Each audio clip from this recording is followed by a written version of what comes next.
ताला के हुक्म उदूली सिर्फ जिन और इंसान कर सकते हैं, बाकी कोई मखलूक नहीं कर सकती, ना फरिश्ता, ना कोई सूरज चांद तारे जिनको अल्लाह ने हुक्म दिया हो। यहाँ पर इन्होंने देखे ये जो मौक़िफ़ बयान किया कि जिनों इंस के अलावा दीगर जितनी भी मखलूक़ात है वो अल्लाह की नाफरमानी नहीं कर सकती। और इससे पहले हम आपको बयान किया था कि मिर्ज़ा साहब की दजल फरेबियों में से एक ये है कि जब ये मौक़िफ़ बयान कर रहे होते हैं तो इनकी स्क्रीन पर आयतें चल रही होती हैं, जिससे ये सामने वाले को लगता है कि यार ये तो बिल्कुल कुरान के मुताबिक है। ये देखें इन्होंने लगाई हुई है आयत वमा खलक़तुल जिन्ना वल इंसा इल्ला लियअबुदून। अब मौक़िफ़ क्या बयान कर रहे थे कि जिन्नो इंस के अलावा दीगर मखलूक़ात नाफरमानी नहीं करती, यानी जिन्नो इंस नाफरमानी करते हैं, दीगर मखलूक़ात नहीं करती। ये था इनका मौक़िफ़। और आयत क्या चलाई, वमा खलक़तुल जिन्ना वल इंसा इल्ला लियअबुदून, और हमने जिन्नो इंस को अपनी इबादत ही के लिए पैदा की है, जिसको हम पहले बयान कर चुके। ये हमारी दलील है, इनकी दलील नहीं है। यहां तो इख्तियार की नफी हो रही है कि जिन्नो इंस को भी कोई इख्तियार नहीं है अल्लाह की नाफरमानी करने का, ठीक है। और यहां पर किसी जगह, पूरे पेज में किसी जगह कोई ऐसे अल्फाज नहीं है जिसमें यह साबित होता हो कि जिन्नो इंस के अलावा दीगर मखलूक़ात मासूम हैं। इसके बाद जो अगली आयत इनकी स्क्रीन पर शो की गई वो देखें। ये देखें यहां पर आयत के अल्फाज हैं, इन्नमा अम्रुहु इज़ा अरादा शैयन अन यक़ूल लहु कुन फयकून। अब सामईन को, नाज़रीन को ये लगा हो यार यहां पर ये हो सकता है हुक्म बयान किया हो, इसके अंदर अल्फाज कोई ऐसे मौजूद हों, जबकि यहां पर भी कोई ऐसे अल्फाज मौजूद नहीं है। आयत के अंदर तो ये लिखा हुआ है कि जब अल्लाह ताला किसी चीज का इरादा फरमाता है तो कौन फरमाता है फयकून, वो चीज हो जाती है। ये आयत किस चीज के लिए है? ये आयत इस मौजू पे है कि जब अल्लाह तबारक व तआला को ऐसा काम फरमाना चाहे जिसमें वो किसी इंसान की मर्जी ना चलने दे, उसमें कौन फरमा देता है फयकून, वो हो जाती है। अब ना उसमें इंसान की मर्जी चलती है, ना उसमें जिन की मर्जी चलती है, ना जमीनों आसमान की, ना किसी और परिंद चरिंद की। कोई भी चीज अल्लाह के हुक्म के आगे आकर इस एतबार से अब खड़ी हो सकती नहीं है कि रब ने कौन फरमा दिया फयकून वो हो गया, जबकि ये मैटर ऐसा नहीं है। फिर अल्लाह ताला जिन्हों इसको क्यों नहीं कौन फयकून फरमाता और दीगर चीज़ों के बारे में कौन फयकून नहीं फरमाता?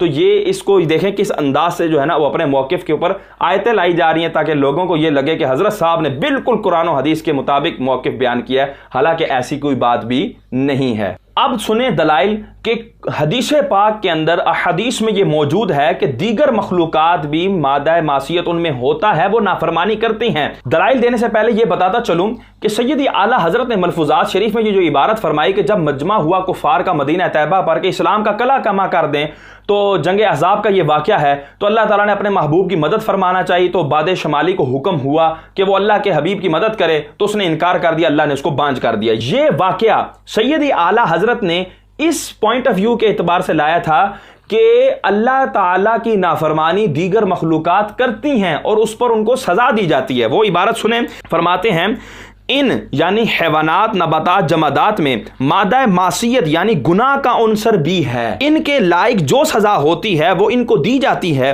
अहले कश्फ फरमाते हैं तमाम जानवर तस्बीह करते हैं, जब तस्बीह छोड़ देते हैं उसी वक्त उनको मौत आती है। ये अहले कश्फ फ़कत नहीं फरमा रहे, अभी हम हदीसों से साबित करेंगे कि ये हदीसों में भी ये बात मौजूद है। और हर पत्ता तस्बीह करता है, जिस वक्त तस्बीह से गफलत करता है उसी वक्त दरख्त से जुदा होकर गिर पड़ता है।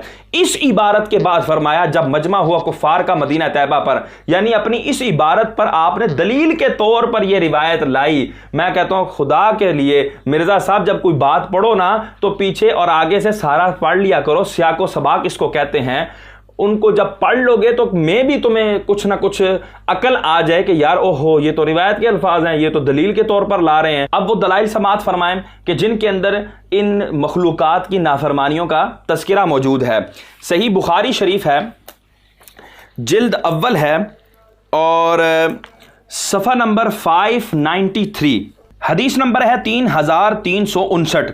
हज़रत उम्मे शरीक रदी अल्लाह ताला अन्हा से मरवी है अन्ना रसूलुल्लाह सल्लल्लाहु ताला अलैहि वसल्लम अमरा बिक़त्लिल वज़ग़ी, कि हुज़ूर सरवर कौनैन सल्लल्लाहु ताला अलैहि वसल्लम ने गिरगिट को मारने का हुक्म दिया। गिरगिट को क्यों मारने का हुक्म दिया? आगे वजह इरशाद फरमाई वक़ाला वकाना यनफ़ख़ु अला इब्राहीम अलैहिस्सलाम, क्योंकि वो हज़रत इब्राहीम अलैहिस्सलाम पर फूंक मारती थी। क्यों मारती थी फूंक? कि ये आग जो है मजीद भड़के और हज़रत इब्राहीम अलैहिस्सलाम को नुकसान पहुंचाए। तो ये कोई नेकी का अमल था उसका? अगर ये नेकी का अमल था या वो मासूम थी गिरगिट तो चूंकि नाफरमानी में तो आएगा नहीं, जिन्नों इंस के अलावा तो मखलूकात नाफरमानी करती नहीं। अगर वो नाफरमानी नहीं थी, हुजूर सरवर कौनैन सल्लल्लाहु अलैहि वसल्लम का ये हुक्म देना जुल्म में आएगा या नहीं? मिर्जा साहब, ये आपने अगली वीडियो में आपने साबित करना कि ये जुल्म में आएगा या नहीं, ये आपके लिए चैलेंज है। अगर ये बात साबित की जाए कि मखलूकात तो मासूम है, तो ये तो आकाए दो आलम फिर माज अल्लाह जुल्म कर रहे हैं जानवरों के ऊपर। यही तो काफिर एतराज करते हैं, ये जो तुम गाय ज़िबा करते हो, बकरे ज़िबा करते हो, ये जुल्म करते हो। अभी वो भी साबित करना और साथ ये भी साबित करना कि छिपकली जो तुम मारते हो और उसके ऊपर बड़े सवाब की जो है ना वो नवीदें सुनाते हो, तो ये कहाँ तक का इंसाफ है? ठीक है, तो यहां से पता लगा कि गिरगिट ने ये जुर्म किया और ये गुनाह था उसका, और सारों के नज़दीक आया है कि हज़रत इब्राहीम अलैहिस्सलाम आग में और मुसीबत में बज़ाहिर हैं, अगरचे वो गुलजार होगी थी, लेकिन इसका फूंक मारना ये किस में आएगा? सही मुस्लिम शरीफ अरबी के अंदर है जी, और इसकी जिल्द नंबर 2 है और सफ़ा नंबर 236 के ऊपर हदीस पाक है कि इन्न नबी सल्लल्लाहु तआला अलैहि वसल्लम अमरा बिक़त्लिल वज़ग़ी, कि हुजूर सरवर कौनैन सल्लल्लाहु तआला अलैहि वसल्लम ने गिरगिट को मारने का हुक्म दिया। और आगे क्या फरमाया? वसम्माहु फवैसिक़न, और उसको फासिक करार दिया। मैं कहता हूं हजरत यहां तो फासिक भी कह दिया, जो आप जिन्हों इंस को फासिक फासिक कह रहे थे ना, इधर तो दीगर मखलूकात को फासिक कह दिया गया। और फवैसिक का तर्जमा 2 होते हैं अरबी लुगत में, देखिएगा। नहीं मतलब माजरत, आप तो अरबी लुगत नहीं देख सकते, किसी से दिखवा लीजिएगा हजरत, जो थोड़े बहुत अरबी जानता हो उसको कहिएगा ये फवैसिक का तर्जमा निकालो, तो 2 तर्जमे निकलते हैं, बड़ा फासिक या छोटा फासिक। मैं कहता हूं बाहर सूरत फासिक तो साबित हो गया, छोटा हो या बड़ा हो, तो यहां पर मुस्लिम शरीफ के अंदर उसको फासिक भी कह दिया गया कि ये गिरगिट फासिक है। और मिर्जा साहब के नजदीक तो बड़ी मासूम है, यहां कंधे पर बिठा के रखा करें और पपियां भी लिया करें। कंजुल उम्माल हदीस पाक की किताब है, अरबी के अंदर है ये भी, इसके जिल्द नंबर 1 है, सफ़ा नंबर 445, सफ़ा नंबर 445, हदीस नंबर 1919।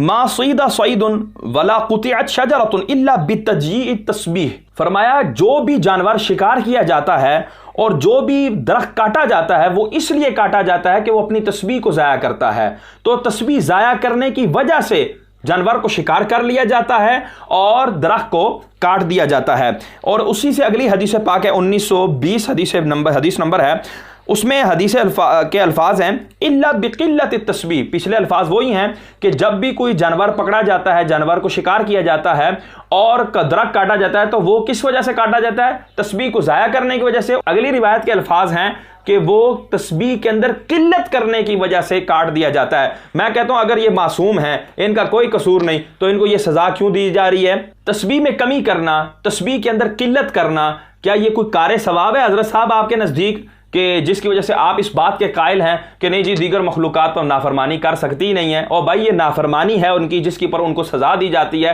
अगर ये नाफरमानी ना की जाए तो फिर ये सज़ा जुल्म में आएगी, और अल्लाह ताला जुल्म से पाक है। और यह हदीस माज़अल्लाह फिर तो जुल्म बयान कर रही है, तो काफिरों के हाथ चढ़ गई तो हज़रत साहब आप तो मारे गए। अगली हदीस पाक सुने, मजमाउज़ ज़वाइद व मंबाउल फ़वाइद, हदीस नंबर है 5912, जिल्द 4 है, सफ़ा नंबर 13 है, मकतबा कुदसिया काहिरा की ये छपी हुई किताब है। अल्लामा हैसमी रहमतुल्लाह ताला अलैह फरमाते हैं अन्ना रसूलुल्लाह सल्लल्लाहु अलैहि वसल्लम क़ाला लि उहुद, हज़रत मोहम्मद मुस्तफ़ा सल्लल्लाहु अलैहि वसल्लम ने उहुद पहाड़ के लिए फरमाया, हाज़ा जबलुन युहिब्बुना व नुहिब्बुहु अला बाबिन मिन अब्वाबिल जन्ना, ये वो पहाड़ है, यानी जबल उहुद वो पहाड़ है कि जो हमसे मोहब्बत करता है, हम इससे मोहब्बत करते हैं, और ये जन्नती दरवाज़ों में से एक दरवाजे पर होगा। आगे फरमाया हाज़ा ईरुन अला जबलिन युबग़िदुना व नुबग़िदुहु अला बाबिन मिन अब्वाबिल नार, और फिर दूसरे पहाड़ ईर के बारे में फरमाया, ये 2 पहाड़ हैं, एक उहुद है और दूसरा ईर है, और ये दोनों जो हैं इन दोनों के दरमियान मदीना तैयबा है। ठीक है, उहुद के बारे में फरमाया ये हमसे मोहब्बत करते हैं, हम इससे मोहब्बत करते हैं। ईर के बारे में फरमाया युबग़िदुना व नुबग़िदुहु, ये हमसे बुग़्ज़ रखता है और हम इसको भी नापसंद जानते हैं। और मैं कहता हूं हजरत हुजूर सरवर कौनैन सल्लल्लाहु अलैहि वसल्लम से बुग़्ज़ रखना तुम्हारे नज़दीक बहुत बड़ी अजीम इबादत होगी, तभी तो इस बात के कायल हो कि दीगर मखलूकात जो है वो नाफरमानी नहीं करती। और फिर इस पहाड़ को सज़ा क्या मिली? फरमाया कि ये जहन्नमी दरवाज़ों में से एक दरवाजे के ऊपर होगा। और ये रिवायत किसने बयान की? रवाहुल बज़्ज़ार व तबरानी यू फिल कबीर वल औसत, इस रिवायत को इमाम बज़्ज़ार ने जिक्र किया और तबरानी ने कबीर और औसत के अंदर इस रिवायत को ذکر کیا ہے۔ اور یہ بھی سنا ہوگا آپ نے کہ ایک سینگ والی بکری نے جو دنیا میں بے سینگی بکری کو مارا ہوگا، اللہ تبارک و تعالیٰ قیامت والے دن بے سینگی بکری کو سینگ عطا فرمائے گا اور سینگ والی بکری کے سینگ لے گا، اور سینگ والی بکری اب جو بے سینگی ہوگی اس کو کہا جائے گا کہ تم اپنا بدلہ لے لو۔ اسی طرح تمام جانوروں کا اللہ تبارک و تعالیٰ ان میں قصاص دلوا کر ان کو فرمائے گا کہ تم اب خاک ہو جاؤ۔ تو میں کہتا ہوں کہ مرزا صاحب یہاں پر بھی آپ کی دلیل ٹوٹ رہی ہے۔ تو ان تمام دلائل سے یہ ثابت ہو گیا کہ اللہ تبارک و تعالیٰ کی نافرمانی یہ دیگر مخلوقات بھی کرتی ہیں، اور اہل سنت کا، مسلمانوں کا عقیدہ بالکل اظہر من الشمس ہو گیا کہ ہمارا یہ عقیدہ ہے کہ اللہ تبارک و تعالیٰ نے جو عصمت کا یہ خاصہ ہے، یعنی معصوم ہونے کا خاصہ کہ وہ اللہ کی نافرمانی کر ہی نہ سکیں، یہ صرف نبیوں کو عطا فرمایا ہے اور ملائکہ کو عطا فرمایا ہے، اس کے علاوہ یہ کسی کے اندر پایا نہیں جاتا۔ جنات بھی نافرمانی کرتے ہیں، انسان بھی نافرمانی کرتے ہیں، اور اس کے علاوہ دیگر مخلوقات بھی نافرمانی کرتی ہیں۔ اب